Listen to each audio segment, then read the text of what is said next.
고개를 들어 환율을 볼 때입니다. 아이고 정말. 환율이 또 다시 그러니까요. 다시 상승 추세네요. 1379원, 1380원까지 올랐네요. 1380원이고 네. 뭐 오늘은 조금 이제 낮아진 거고요. 어떻게 보면 네. 그 전에 80원을 넘어서 1,400원을 터치를 할랑 말랑 하다가 음. 한번 터치를 하려고 이렇게 하다가 이제 하늘에서 외환화를 좀 풀었어요. 조정을 했죠. 이게 미국이 이제 빅컷을 했잖아요. 네. 빅컷은 어떻게 보면은 그렇죠. 빅컷은 사실은 오판이었다 이렇게 속속 이제 그 반증되는 그 증거들이 나오고 있고요. 이게 0.5% 비컷한 거는 너무했다. 일단은 연준의 파월의 이제 네. 그런 주장이 컸었다고 저는 알고 있고요. 음. 그래서 저는 계속 말씀드렸습니다. 정치적인 판단을 파월이 했지 않았을까? 그게 중요한 뭐 결정에 대한 요인이다 이런 것보다는요. 그게 어느 정도는 가만히 된 판단이 아닐까라는 겁니다. 왜냐하면 일단은 나오는 거 보면 지금 고용이나 그리고 지금 소비, 뭐 지출 이런 것들을 보면 너무나 이제 되게 좋아요 미국이. 미국 외에는 다 이제 찌그러들고 있는데 미국은 점점 좋아지고 있거든요. 그것들이 통계가 나오니까 이제 계속 연준의 위원들조차도 너무 우리가 좀 성급한 면이 없지 않아 있었다. 이렇게 되는 그러면은 거예요. 이거를 이제 굳이 뭐 비컷을 하지 않거나, 아예 이날 하지 않거나 그냥 베이비 컷 정도만 베이비 컷. 했었어도 충분히 괜찮았을 텐데 너무 과하게 했다라는 그런 얘기네요. 그렇죠. 이게 또 이렇게 되면 문제가 뭔가 하면 추세를 보여주는 게 좋은데 지금 빅컷을 하고 바로 이제 며칠간은 환율이 별 변동이 없었어요. 그렇지만 빅컷을 했기 때문에 달러 약세는 필연적일 수밖에 없지 않습니까? 그리고 시장에서 그렇게 왔었어요. 달러 약세가. 근데 지금은 또 어떻습니까? 달러 강세가 또 변했죠. 그러니까요. 지금 보면은 네. 지금 9월 말만 해도 지금 1,320원 아래였는데 1,200원대로 내려올 판이었어요. 네, 거의 뭐 한 달 만에 지금 60원이 올랐네요. 네. 그래서 일단은 미국 달러 가치는 이제 미국 경제 그리고 달러 가치를 제대로 보려면 원유 가격을 보면 된다고 그랬는데 원유는 어떻습니까? 지금 지정학적 리스크가 이렇게 돼 있는데도 불구하고 원유는 70달러가 지금 7달러 왔다 갔다 69달러. 그러니까 거기서 달러 가치를 제고하려는 것은 이미 의미가 없어졌어요. 지금. 왜냐하면 이란하고 지금 이스라엘이 서로 막 싸우면서도 원유 시설, 정제 시설은 파괴를 안 하겠다 이렇게 하고 하는 거예요. 지금 부사 시설만 타격을 하겠다 이런 식으로. 그래서 일단은 원유 가격이 올라갈 수 있는 여러 가지가 사실은 좀 사변적인 것들이 많이 줄은 상태입니다. 이런 상태에서 미국 이제 통계나 이런 것들을 보니까 너무 이제 경제 지표가 좋은 거예요 지금. 그러면은 당연히 달러 이제 강세가 오히려 더 나타나 버린 거예요. 그게 이제 또 원유 가격을 또 내려버리는 그런 효과가 있거든요. 달러 가치가 높아지면 당연히 원유 가격 상대적으로 이건 역관계거든요. 그래서 그런 상황이고 그리고 사실은 이제 그런 상황에서 파월이 정치적인 판단을 좀 했더라도 그냥 한 베이비 컷 정도로만 했으면 어느 정도 이렇게 가면서 달러 이제 약강도 적당하게 밸런스가 됐을 텐데 그게 이제 자기가 너무 내가 이 타이밍에서는 뭔가 임팩트 있는 뭔가를 날려야지 이제 나중에 내가 이제 어떻게 되더라. 지금 근데 미 대선을 보면 엎치락뒤치락 하는데 트럼프가 약간 유리한 쪽으로 유리하다는 얘기가 많더라고요. 자 그러면 이제 힘듭니다 지금 파월. 바로 트럼프는 아마 파월 이제 날리려고 바로 자르겠죠. 네가 뭔데 빅컷을 하고 있어. 하여튼 이런 상태고요. 해서 달러 가치라는 게 너무나 이제 9월하고 지금하고 이격이 큽니다. 그리고 그 중간에는 저는 북한의 러우 전쟁 이제 참전도 작은 요소지만 들어가 있다고 생각을 하거든요. 사실은 이런 달러 어떻게 보면 약세 추세에 이제 그 반대되는 것들이 시원찮은 게 있는데 미국 경제가 좋아버렸고 그리고 러우는 이제 거의 휴전이나 이런 게 될 상태였는데 이제 더 뭐랄까 확전 분위기잖아요. 그러니까 다국적인 다자간의 전쟁이 일어나면 젤렌스키의 명분처럼 이거는 세계전이에요, 세계전. 그게 지금 북한이 그런 식으로 명분을 주고 있는 거거든요. 그러니까요. 병사를 보냈으니까. 일단 그 파병을 했다는 것은 상당한 그러니까 극단값의 정치적 행동 맞거든요. 그리고 저는 이게 한번 생각을 해봤습니다. 최악의 경우를 한 가지를 생각을 해본 게 있는데 뭔가 하면 자 파병을 보냈어. 근데 김정은이가 생각하는 이득을 취하겠죠. 돈도 받고 그랬으니까 구석 이전을 하고 당연히 그럴 겁니다. 근데 이게 자기 의도대로 긍정적인 것만 빼먹을 수 있는가? 그렇지 않다는 거죠. 거기서 대부분의 북한 군사들은 죽는다고 봐야 됩니다. 이게 그런 식으로 이미 짜여져 있고 용병이기 때문에 할 수 없어요. 근데 그러면은 이제 두 가지 이슈가 있는데 그게 이제 지금 국제법상에서 지금 러시아 러우 전쟁이 어떻게 되어 있는가 하면 우크라이나도 러시아 영토를 쳐들어가서 따먹은 게 있어요. 그러니까 자국이 침범받았을 때는 동맹을 맺었으니까 그 북한하고는 동맹군이 와서 그렇게 참전을 해도 국제법상 문제가 없어요. 왜냐면 내가 침범을 받았으니까.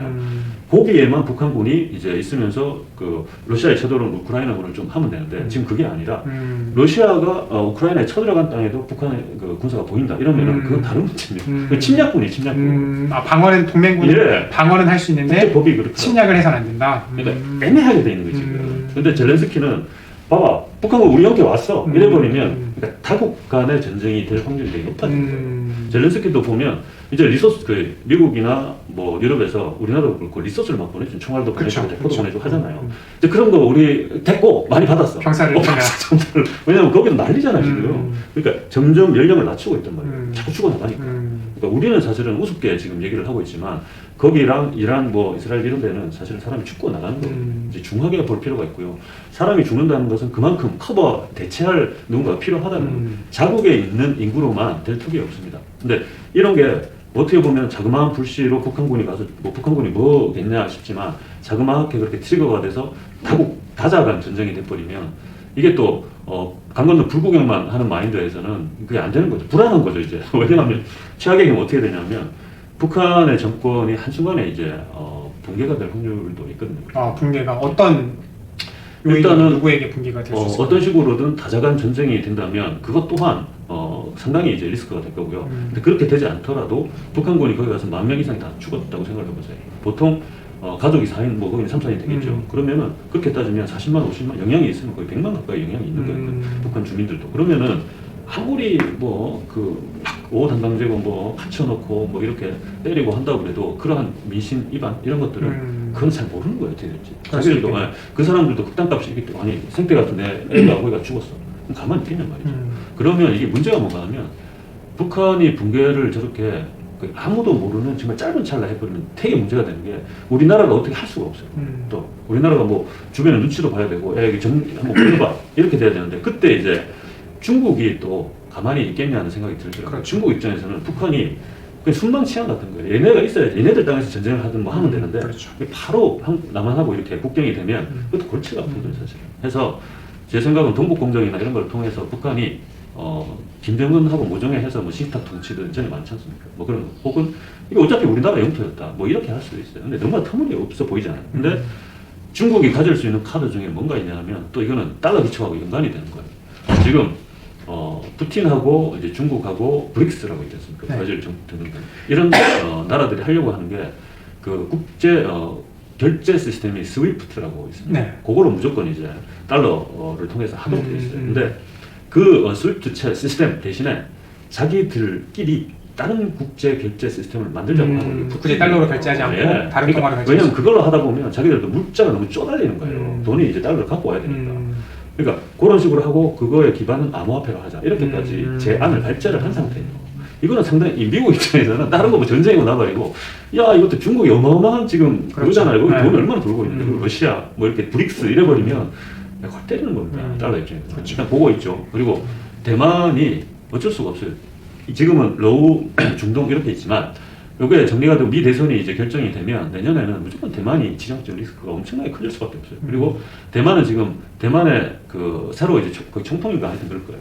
그 된 분이 그동안 대만이 국방비에 많이 쏟지는 않았는데 대만 GDP의 10% 정도를 매년 5개년 계획까지 나와 있어요 지금. 그래서 그걸 때려붓는 순간 중국 입장에서도 이게 한 3년만 넘어가도 대만을 이렇게 이제 자국 영토로 아우르기 위해서는 미국만 이제 막 그 견제하고 하면 됐었는데 대만 본토에도 지금 무기나 이런 게 엄청나게 쏟아질 텐데 그래서 중국도 바로 내년에 어떤 식으로든 대만하고 이제 쇼부를 치려고 할 텐데 이런 카드들을 중국이 갖고 있어요. 근데 만약에 북한이 좀 그런 식으로 지지부진하고 붕괴 조짐이 보였다 이러면 미국하고 이제 딜을 하는 거죠 중국 입장에서. 그럴 수 있죠.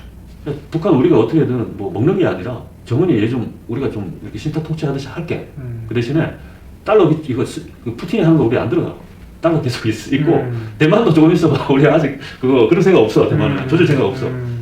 이런 거 북한에 먼저 얻는 그렇죠, 조건으로. 그렇죠. 그러면은 아니 그러면 사실 남북한이 한미적 이런 게 국제 논리에 먹힙니까? 안 먹히거든요. 그렇죠. 네. 그럼 자기들 이해관계나 이들 우리 6.25 전쟁이 그랬었고요. 그런 식의 너무나 이제 확고한 어떤 식으로 보면 메리트들이 있는 것이 주고받아지면 어느 정도는 이게 또 이게 더 어떻게 보면 확고한 그 우리 휴전선이 확고한 국경이 되지 않을까 이런 생각도 좀 해봤습니다. 그래서 이런 여러 가지들 때문에 달러가 갑자기 또 강세가 돼가지고 이 모양이 된 거죠. 그래서 지금은 뭐 러우 전쟁이 다시 한번 또 포커싱이 되고 있고 젤렌스키는 걔는 좀 그런데 답답하긴 한데 뭐 여기저기서 뭐 죽겠다고 맨날 그러고 북한군 맨날 보고 있다가 명분을 만든 거죠. 명분을. 나토 이제 가입도 이제 할 텐데 자 저기 러시아 말고 다른 군대 왔잖아. 용병도 아니고 거기 때문에 두 국가 동맹국이고 왔는데 우리도 동맹들 와야지. 뭐 젤렌스키 입장에서는 그럴 수밖에 없을 것 같아요. 그럴 수밖에 없긴 한데 대통령이니까 뭐 그쪽에 무기만 받아서는 끝날 수가 없는 상황이니까요. 그렇죠. 이런 상황으로 근데 뭐라고 하면 이게 트리거 작은 트리거지만 북한군 참전이 근데 진짜 잘못하면은 젤렌스키가 입이 이게 씨앗이 된다고 하잖아요. 그 세계 대전이라고 얘기를 하잖아요 지금. 그 세계 대전 비슷한 비스무리하게 될 수도 있겠다 싶은 거죠. 그렇죠. 젤렌스키 입장에서는 세계 대전으로 만들고 싶겠죠. 맞죠. 네, 자기네만 그렇게 죽어 나가는 것보다는 피탈이 나오고 있으니까 이런 상황이기 때문에 달러가 또 수요가 늘었습니다. 그래서 그렇고요. 그리고 우리나라는 뭐 0.25 베이비컷하고 이후로 연준은 또 11월 달에 무조건 동결할 수밖에 없거든요. 지금 상황이 달러 강세가 너무 심한 상태이기 때문에 굳이 그걸 이제 뭐 또 뭐 내리고 이런 것보다는 그런 식으로 일단 대응을 할 거고요. 거의 그냥 그렇죠. 무질하겠네요. 올리지는 못할 거고. 일단은 추세를 보는 거죠. 추세를 보고 미 대선의 결과를 감안하지 않을 수 없습니다. 지금 처음에 저도 뭐 매체가 어디서 이제 어떤 매체는 이렇고 막 혼란스러웠는데 지금 제대로 된 매체들 보니까 해리스가 되게 힘든 상태는 맞는 것 같습니다. 일단은. 그래서 그런 것들이 있고 당연히 그 트럼프가 되면은 또 여러 가지 갈등이 관세 때문에 또 관세 폭탄이잖아요. 그렇죠. 그것도 예고하고 있고 그리고 미중 갈등이 더 이제 도드라질 거고 여러 가지 등등등이 있습니다. 그리고 리쇼어링이 또 계속 더 심화될 것 같고요. 그 중에 이제 대만의 TSMC는 대만 본토에 이제 그 반도체 그 수율보다 미국에 이제 그 공장을 지었는데 거기 수율이 더 잘 나왔다는 거죠. 와, 그쪽으로 인력을 많이 그렇겠죠. 핵심 인력을 많이 셋업을 했나 보네요. 그것도 이제 반향이 좀 되는 것이고요. 대만은 이래저래 그러니까 TSMC가 미국에 가 있다 그러면 미국이 그렇게 힘을 열심히 써가지고 대만을 커버를 쳐주겠네 이런 얘기도. 우리도 마찬가지입니다. 근데 반도체 뭐 삼성이나 이렇게가 저기 가 있잖아요. 테일러 뭐 이렇게 다 가 있기 때문에 거기서 이제 수율이나 뭐 어떤 밸런스를 보기는 봐야 되는데 이 시간의 문제 아닌가 싶은 생각이 있습니다. 그래서 한반도가 더 이상 뭐 이게 강건도 불구경 하듯이 가만히 보고 이렇게 하고 그러네 이런 상황은 아니라는 거. 어떻게든 뭐 양발 중에 한 발까지 아니고 한 발가락 한 두세 개 정도를 버티고 있는 것 같아요. 이 세계적인 지정학적 리스크에. 어떻게 보면 요새 이 뭐 미국 달러도 강세고 비트코인도 강세고 뭐 금도 강세고 다 이런 게 어떻게 보면 이런 영향이 있는 그렇죠. 거네요. 지정학적 리스크에 이제 여러 가지 확대가 더 확전될 수도 있다라는 그렇죠. 그런 우려. 네.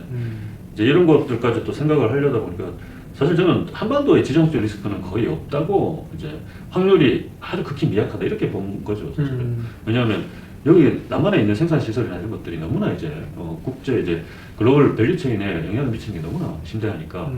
근데 이게 또 애매하더라고. 북한이 저렇게 뻘짓을 해버리니까 어떻게 되나.